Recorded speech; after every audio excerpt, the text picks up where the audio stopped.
Bienvenue dans ce bref parcours de l'actualité. Le président Alassane Ouattara, vous allez voir en image, a regagné Abidjan cet après-midi après la cérémonie de clôture de la 5e conférence au sommet des traités d'amitié et de coopération entre la Côte d'Ivoire et le Burkina Faso. Nous aurons donc à 20 h les temps forts de ce sommet, mais également ce retour du président de la République. Voilà, merci donc à la réalisation, ouvert hier à Yamoussoukro, la capitale politique ivoirienne. Cette 5e conférence au sommet du traité d'amitié et de coopération entre notre pays et le Burkina a donc pris fin ce vendredi. Nous vous proposons la cérémonie d'ouverture, direction la Fondation Félix Houphouët-Boigny. Yamoussoukro, ce vendredi 29 juillet 2016. Il est exactement 11 h quand s'ouvrent les travaux de la 5e conférence au sommet du traité d'amitié et de coopération entre la Côte d'Ivoire et le Burkina Faso. Comme temps fort au cérémonial d'ouverture, des allocutions. Et l'on en dénombre 3. Le district autonome de Yamoussoukro, en tant que ville d'accueil de ce sommet, c'est à son gouverneur, Augustin Thiam, qu'est revenu l'honneur de dire le mot de bienvenue. Le président du Faso, Roch-Marc Kaboré, lui a saisi l'occasion pour situer l'importance de la rencontre, aussi bien pour le Burkina Faso que pour la Côte d'Ivoire.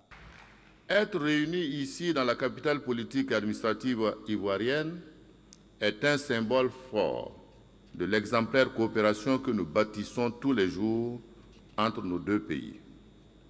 Notre partenariat, est-il besoin de le rappeler, ainsi que les liens multiples qui existent entre la Côte d'Ivoire et le Burkina Faso, sont solidement ancrés dans un patrimoine culturel et historique commun. Avant de déclarer ouverts les travaux, le président de la République de Côte d'Ivoire, Alassane Ouattara, est revenu sur le problème de la sécurité. Pour le chef de l'État ivoirien, il s'agit d'un défi majeur à relever au regard de la menace terroriste.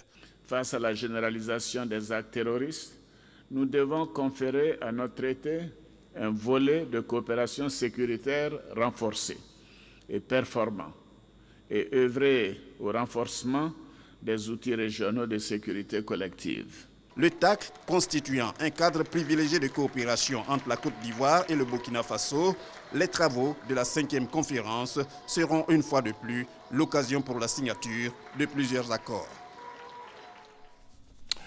Cette 5e conférence au sommet du traité d'amitié et de coopération entre la Côte d'Ivoire et le Burkina Faso a été marquée comme les précédentes par des signatures d'accords entre les deux pays.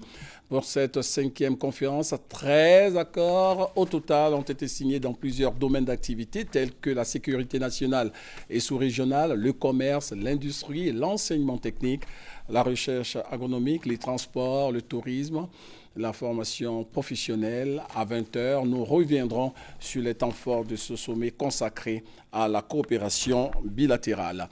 Les résultats du baccalauréat sont connus. Le taux de réussite au plan national est de 42,38% contre 39,66% en 2015, soit un progrès de plus de 2%. À 20 h, vous aurez donc le compte-rendu de nos reporters. L'actualité sur le continent, l'ex-président tchadien jugé coupable de crimes contre l'humanité devra verser entre 10 et 20 millions de francs CFA par victime. C'est le verdict prononcé par le tribunal spécial africain qui a jugé Hissène Habré. Le nombre de personnes concernées par ces indemnisations n'est pas encore connu.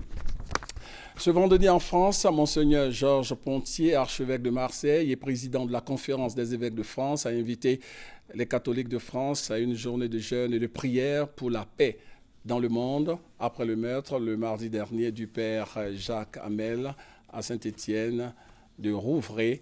Le point de l'actualité nationale et internationale à 20 h. Bonne suite de programme sur RTI 1.